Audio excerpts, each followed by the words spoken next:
Hola a todos, espero que se encuentren muy bien. A petición de algunos alumnos y algunos suscriptores, voy a hacer algunos ejemplos. Voy a empezar a subir algunos videos de cinemática directa, inversa, algunos modelos dinámicos y algunos controladores. En estas vacaciones, algo extrañas por la pandemia, pues he tenido mucho trabajo, entonces voy a empezar a resolver algunas inquietudes que quedaron al aire. El primer robot manipulador que voy a analizar es un robot de 2 grados de libertad. El robot consta de una articulación prismática y una de revolución. Entonces voy a dibujar los ejes para indicar cómo quedaría el sistema base. Hacia la derecha voy a dibujar el eje X0, hacia arriba el eje Y0. ¿Cómo quedaría el robot? Quedaría algo así. Articulación de revolución, espero que se vea muy bien. Después articulación prismática, vean, este sería mi robot. Una articulación que está girando y una articulación que se desplaza. Podríamos tener un equivalente donde este robot podría estar encimado directamente, esta articulación encimada directamente de esta otra, ¿no? El equivalente podría ser algo así, donde yo podría tener mi robot de esta manera. Eso ya depende de la construcción. Tendría un motor y arribita pues una articulación que realiza un desplazamiento, ¿no? Sin embargo, si yo utilizo este dibujo, este diagrama, podríamos confundirnos y se ve muy mal encimado. Si yo utilizo este, es claro que el robot tiene 2 grados de libertad. Esta distancia que hay de aquí a acá puede ser que no exista o que varíe, ¿no? Depende de la construcción mecánica. Es decir, ya depende de su mecanismo que tanta distancia logren poner entre las dos articulaciones, ¿no? Pero podría ser el caso que no exista, ¿no? Que esté encimada sobre la primera articulación. Ok, entonces vamos a tratar de resolver el problema de cinemática directa. ¿Cómo le hacemos? Recuerden que en cinemática directa lo que buscamos es encontrar la posición del efector final, que le voy a llamar PF a este punto, en términos del conjunto de coordenadas generalizadas. En este caso sería θ1 y d2. Recuerden que las siglas o las letras para las variables de revolución serían las variables θ, mientras que las prismáticas serían las distancias d. Ok, ¿cómo le hacemos para obtener la cinemática directa de esto? Primero tenemos que utilizar el algoritmo de Navier-Hartenberg. Este algoritmo o esta convención nos va a permitir poder localizar los ejes de una manera que todos podamos entender el mismo lenguaje. Ok, entonces vean que yo ya asigné el sistema base, X0 a la derecha, Y0 hacia arriba, Z0 estaría saliendo. Como lo hice, utilizo mi mano y puedo asignar los ejes de acuerdo a mis dedos. El eje X, el eje Y y el eje Z, ¿no? Entonces tendría que ubicarla, no va a caber la mano, pero estamos trabajando con sistemas derechos. Ok, una vez que asigno el sistema base, vamos a tener que asignar los ejes Z. Los ejes Z son muy importantes porque nos van a indicar qué tipo de articulación tenemos. Por ejemplo, vean que la primera articulación es de revolución, entonces utilizo el eje Z0 para indicar que esa es una articulación de revolución. El eje Z1 lo voy a colocar hacia la dirección donde se desplaza la articulación, es decir, vean que lo tendría que poner hacia allá. Ese sería el eje Z1. Yo con esto me doy cuenta que son los ejes de giro y de desplazamiento. Ok, una vez que asigno los ejes Z, de acuerdo al Dynamit, lo que tengo que hacer es asignar los ejes X. El eje X0 ya fue asignado. Lo que sigue ahora es asignar el eje X1. ¿Cómo le hago? Pues el eje X1 tiene que ser normal tanto a Z0 como a Z1. Si yo continúo dibujando este eje Z1, vean que va a intersectar en este punto a Z0. Entonces tengo un eje que va para acá, otro que va para acá. ¿Cómo le hago para dibujar a X1? Pues la única forma, bueno, hay dos formas para que sea normal tanto a Z0 como a Z1, es que el eje X1 esté para acá arriba o que esté para acá abajo. ¿De acuerdo? Abre esas dos soluciones. Yo voy a ocupar la solución donde X1 la dibujo hacia arriba. ¿De acuerdo? Eso es muy importante porque podemos obtener múltiples soluciones para la cinemática inversa. Eso lo vamos a ver a continuación. Pero bueno, ok, ya asigné el eje X1. El eje X2, ¿cómo lo asigno? Bueno, primero tengo que asignar el eje Z2 de nuestro efector final. Recuerden que aquí en este punto podríamos tener cualquier herramienta, cualquier muñeca. Entonces yo puedo asignar el sistema coordenado del efector final. Si es que no se dice de alguna manera, yo puedo asignarlo arbitrariamente. Es decir, vean que el eje Z1, perdón, el eje Z2 lo voy a poner paralelo a Z1. El eje X2 lo voy a poner paralelo al eje X1, perdón. Ahí está. Básicamente lo que estoy haciendo es copiar las coordenadas del sistema anterior y ponerlo en el efector final. Yo suelo hacerlo así. Si no se especifica alguna orientación especial para la muñeca, pueden ponerlo así. Ok, entonces, perfecto. Una vez que ya tengo asignados todos los ejes, vamos a asignar los orígenes. El origen O0 estaría aquí. Le voy a denotar O0. El origen 1, vean que es donde se intersecta X1 y Z1. Z1 lo puse hasta acá, pero realmente esta línea de acción llega hasta acá. Entonces aquí tendríamos también el sistema coordenado 1. El sistema 2, que sería el punto F, sería este y se llamaría OF. El punto final OF, ¿no? No importa.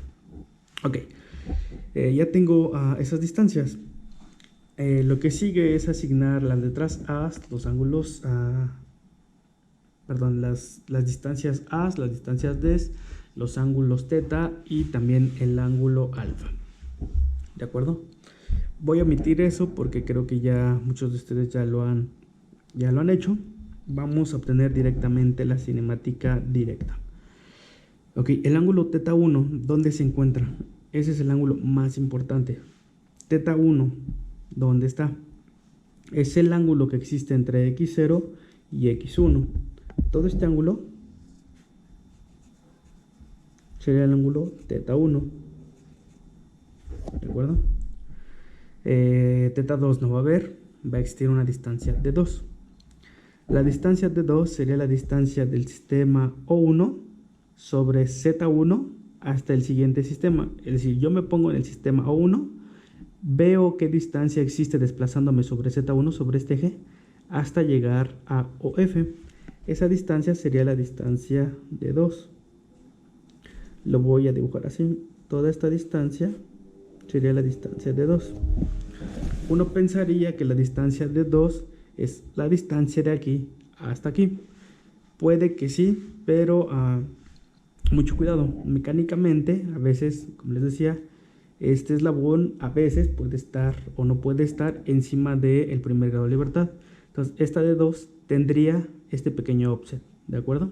Si ustedes quieren poner la distancia de 2 de aquí, de estos puntos, tendrían siempre que sumarle este offset. Lo correcto, de acuerdo al de Navit, por cómo se asignaron los ejes y los orígenes, es que la distancia de 2 sería toda esta distancia. Les repito, esta distancia de 2 contendría este pequeño offset más lo que esté desplazándose en nuestra segunda articulación. Ok, ahora sí, ¿cómo obtengo θ1?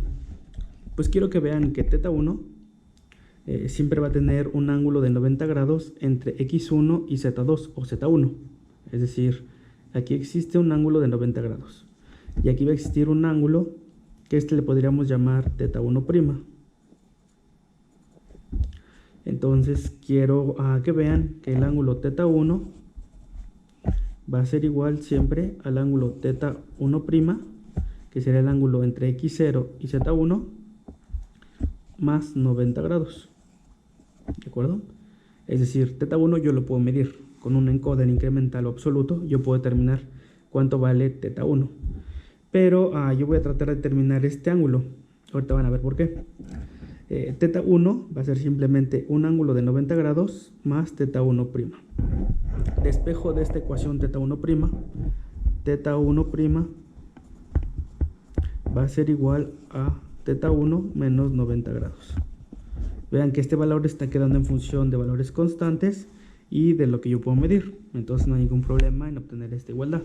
Ahora, yo ya conozco este ángulo. ¿De acuerdo? Ahora, ustedes díganme, ¿cuál sería la distancia sobre x0 para poder llegar del origen al efector final? pues vean que simplemente tendría que proyectar la distancia de 2, esta distancia, toda esta distancia, lo que sea que valga, por el coseno de teta 1'. ¿Están de acuerdo? Y encontraría esta distancia.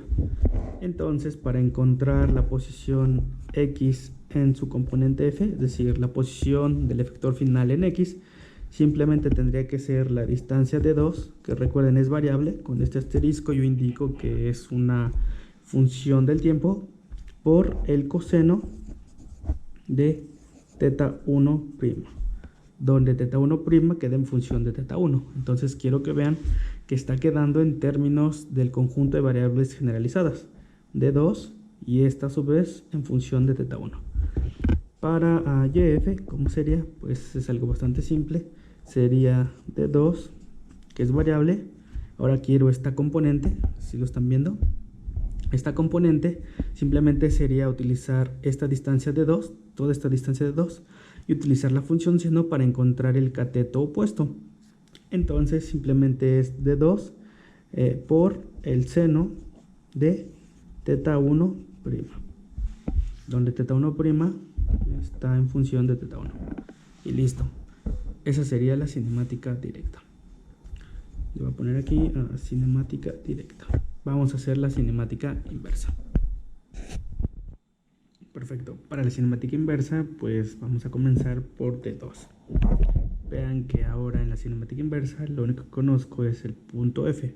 El punto F está en función de las coordenadas XF, que sería esta distancia, y esta altura, ¿de acuerdo?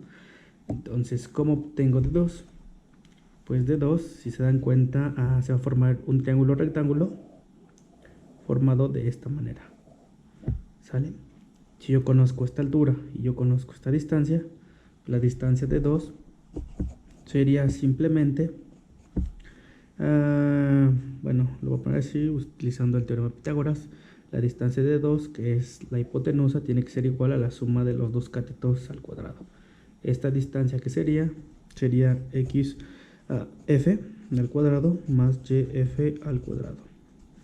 Entonces, la distancia de 2 quedaría simplemente obtenida con dos soluciones de la raíz cuadrada de xf al cuadrado más yf al cuadrado. Y listo, ya obtuvimos D2. Vean que D2 está quedando en función de las coordenadas del efector final, xf y yf. Recuerden que la notación es x final y y final. ¿Cómo le hacemos para obtener teta 1? Vean que yo puedo obtener directamente teta 1'. Teta 1' va a ser igual a la función a tan 2. ¿De qué?